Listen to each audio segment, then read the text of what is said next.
Zipafu. Turabasuje mwese mukurikira Zipafu TV muri uno mwanya amakuru arimo avugwa na yuko AFC M23 yasinye amasezerano na Repubulika Iharanira Demokarasi ya Congo cyangwa se ubuyobozi bwa Repubulika Iharanira Demokarasi ya Congo. Amasezerano basinyanye yo guhagarika intambara ahagarariwe na leta ya Qatar. Tugendeye ku itangazo ryashyizwe hanze na AFC M23, baratangaza ko mu rwego rwo kumvikana no guba hagarurwa amahoro, hagahagarikwa amakimbirane hakoreshejwe inzira z'amahoro, abahagarariye Repubulika Iharanira Demokarasi ya Congo na AFC M23 bagiranye ibiganiro by'amahoro byabereye hariya muri Qatar bihagarariwe na leta ya Qatar. Nyuma y'ibiganiro byeruye kandi byubaka, abaganiriye hagati ya Repubulika Iharanira Demokarasi ya Congo na AFC M23 bagiranye amasezerano y'amahoro yo guhita bahagarika imirwano. Mu bwumvikane, impande zombi zongeye gushimangira ko ziyemeje guhagarika imirwano bidatinze, kwanga byimazeyo imvugo zose n'iz'inzangano n'iterabwoba, kandi zirahamagarira abaturage bose kubahiriza ibyo biyemeje. Impande zombi zemeye kubahiriza imihigo yavuzwe haraguru izatanga inzira y'ibiganiro byubaka bigamije kugarura amahoro arambye muri Repubulika Iharanira Demokarasi ya Congo no mu karere. Iki kiganiro kizibanda ku ntandaro y'ibibazo biriho ndetse n'uburyo bwo guhagarika amakimbirane mu turere tw'iburasirazuba bwa Repubulika Iharanira Demokarasi ya Congo.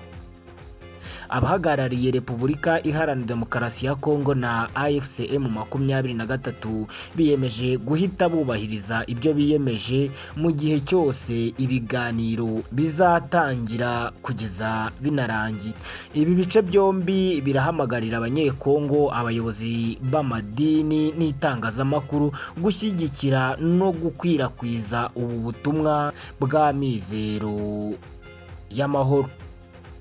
Abahagarariye Repubulika Iharanira Demokarasi ya Congo na AFC M23 barashimira byimazeyo leta ya Qatar kubw'imbaraga zayo ndetse n'ubwitange budasubirwaho bwo koroshya ibiganiro by'amahoro bigira uruhare mu guteza imbere ibiganiro no guteza ubwumvikane hagati ya M23 n'ubuyobozi bwa Repubulika Iharanira Demokarasi ya Congo. Ibi rero bikaba ari ibyatangajwe na AFC M23, bivuze ko ubu ngubu nk'uko babivuze bagiye guhita bahagarika imirwano ku mpande zombi kugira ngo habeho ibiganiro byeruye cyangwa se birambuye hagati y'ubuyobozi bwa Repubulika Iharanira Demokarasi ya Congo n'ubuyobozi bw'iri huriro AFC M23. Andi makuru rero nuko tunyarukiye mu gihugu cy'u Rwanda, kandi nuko umuvugizi wa polisi y'u Rwanda SP Boniface Rutikanga yashize umucyo ku bibazo bimaze iminsi bivugwa mu bamotari bo mu mujyi wa Kigali. Akaba yavuze ko impamvu drone zongerewe mu gucunga umutekano mu muhanda biri mu rwego rwo kongera ikoranabuhanga ryunganira abapolisi bitewe n'ubwinshi bwa moto by'umwihariko. Akaba kandi yavuze ku bigendanye na parikingi mu mujyi wa Kigali, avuga ko zagenewe kugabanya akajagari mu mihanda kandi ko abazitinya ari abazitwaramo nabi. Ahangaha turabibutsa ko batangaje ko abenshi banga guparika muri ziriya parikingi ari bamwe baba barahinduye ibirango bibaranga cyangwa biranga moto zabo, ndetse bamwe muri bo bakanga guhagarara mu bandi kuko baba baraye ngo banywa amayoga cyane bakumva batahagararamo. Abandi akaba ari bamwe babajura baba baje bagamije kugenda bashikuza abantu amatelefoni hirya no hino cyangwa se amasakoshi, akaba abazi neza ko atahagarara muri iriya parikingi, ariyo mpamvu bagenda bihengahengeka ngo mu byapa bindi bitemewe guparikwamo. Ndetse bakaba bananyomoje igihuha kimaze iminsi kivugwa ngo cy'uko hari umumotari wimanitse bitewe n'amande yagiye acibwa y'ibihano, bikaza ngo gutuma yimanika mu kagozi akitaba Imana cyangwa se agapfa. Akaba bavuze ko nta mumotari wigeze yimanika ku bw'amande yagiye acibwa mu muhanda, ko icyo ngicyo ari igihuha, ko atari bya nyabyo.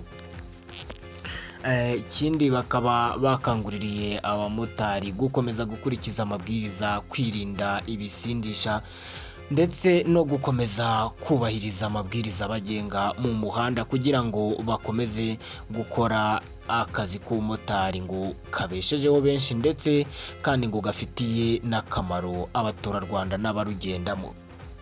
Mwakoze kwana natwe njye wagezagaho aya makuru, ndi Zeyi Pafu nk'ibisanzwe, naha mukanya mu yandi makuru akurikira.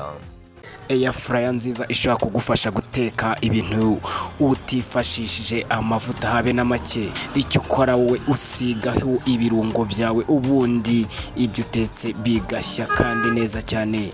Ushaka gutekamo ikijumba, inkoko, ifi, igitoki, ibirayi n'ibindi byose bishobora guhishwa n'umwuka utiriwe ukenera gukoresha amavuta.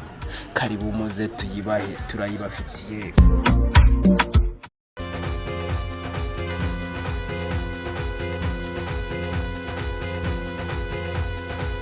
Zeyi Pafu.